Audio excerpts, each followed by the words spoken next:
Assalamualaikum warahmatullahi wabarakatuh. Perkenalkan, nama saya Hanifah Zahra Fadilah Cut, NIM 19040330 dari Teknik Industri Universitas Sumatera Utara. Pada kesempatan kali ini, saya akan menjelaskan sedikit mengenai konsep dan proses manajemen untuk memenuhi tugas organisasi manajemen perusahaan industri dengan Bapak Profesor Dr. Insinyur Harmen Nasution MSIE dan Bapak Andri Nasution STMT. Berikut tampilannya. Konsep dan proses manajemen. Reference from ebook Organizational Behavior from Vijay Kondalkar dan Manajemen Perusahaan Industri karya Dr. Minto Waluyo IRMM. Apa itu organisasi dan manajemen? Organisasi merupakan sekelompok orang yang bekerja sama untuk mencapai tujuan bersama.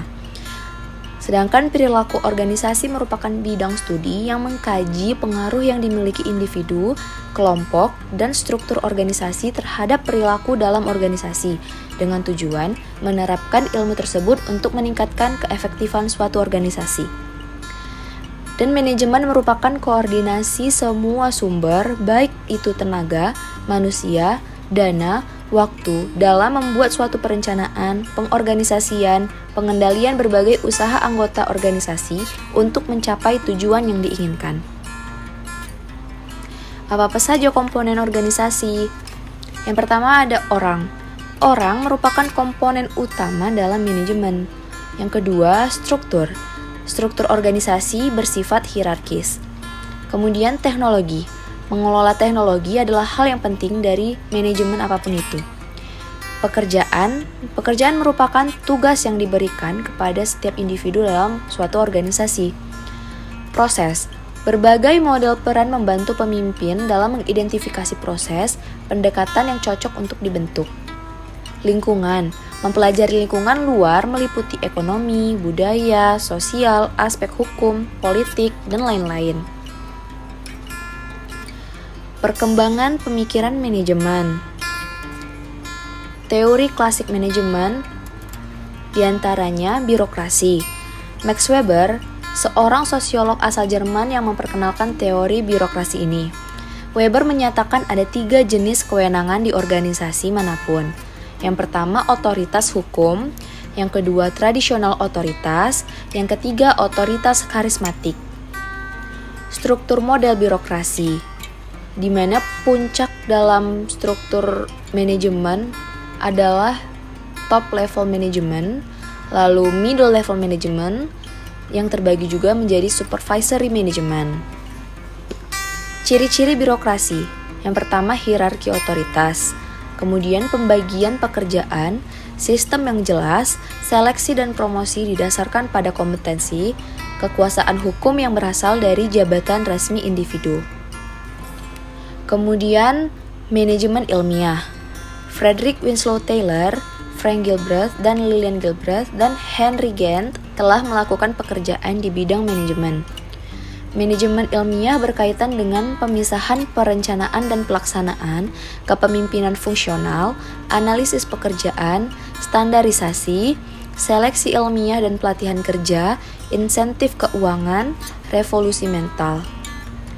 Prinsip manajemen ilmiah adalah mengganti rule of thumb dengan science, harmoni dalam aksi kelompok, kerjasama, dan output maksimum dan pengembangan pekerja. Kemudian di teori klasik manajemen ada teori manajemen proses, di mana bapak dari teori manajemen modern adalah industrialis Prancis Henri Fayol. Ia telah menekankan bahwa prinsip-prinsip manajemen itu fleksibel dan tidak mutlak. Poin-poin penting dari manajemen ilmiah yang disebarkan Taylor yaitu memperkenalkan berbagai sistem untuk meningkatkan efisiensi kerja, mengelola tenaga kerja merupakan seni, belajar waktu dan gerak, dan jabatan fungsional. Kemudian teori modern manajemen. Di era hubungan manusia dimulai pada tahun 1927 dan seterusnya yang dipelopori oleh Elton Mayo. Abraham Maslow mengemukakan adanya id quo yaitu ego dan superego dan hierarki kebutuhan manusia dalam penjelasannya tentang perilaku manusia dan dinamika motivasi. Douglas McGregor mengemukakan teori X dan teori Y. Robert Black dan Jane Mountain membahas 5 gaya kepemimpinan dan kisi-kisi manajerial. Pemberdayaan diartikan sebagai suatu proses yang meningkatkan motivasi kerja intrinsik oleh pengaruh dampak positif, kompetensi, kebermaknaan, dan pilihan. Pendekatan sistem untuk manajemen, Cass and Rosenzweig mendefinisikan sistem sebagai suatu kesatuan yang terorganisir dan gabungan 2 atau lebih bagian-bagian, komponen, atau subsistem yang saling bergantung oleh batas-batas yang dapat diidentifikasi dari suprasistem lingkungannya. Tingkatan manajemen. Dalam tingkatan manajemen atas atau top manager memiliki keterampilan konseptual yang lebih tinggi atau lebih banyak dibutuhkan dibanding middle manager atau lower manager. Sedangkan bagian keterampilan kemanusiaan di top manager, middle manager, dan lower manager sama besarnya. Kemudian begitu pula dengan keterampilan administrasi. Tetapi bagian keterampilan teknik, lower manager lebih banyak membutuhkan keterampilan teknik ini dibanding middle manager dan top manager.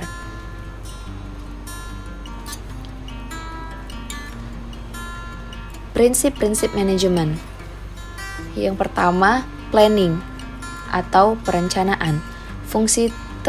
Planning ini merupakan fungsi terpenting dari manajemen, di mana kegagalan dalam merencanakan dapat membawa organisasi pada kerugian. Lalu ada organizing, proses menyatukan fisik, keuangan, dan sumber daya manusia untuk membangun hubungan yang produktif. Kemudian commanding, suatu sikap yang mempengaruhi perilaku dan pekerjaan orang lain dalam suatu kelompok untuk merealisasikan tujuan bersama. Coordination mengacu pada tugas mengintegrasikan tindakan untuk mencapai tujuan bersama. Controlling mengacu pada proses memastikan bahwa tindakan bawahan dan penggunaan sumber daya sesuai dengan tujuan. Sekian yang dapat saya sampaikan, lebih dan kurang saya minta maaf.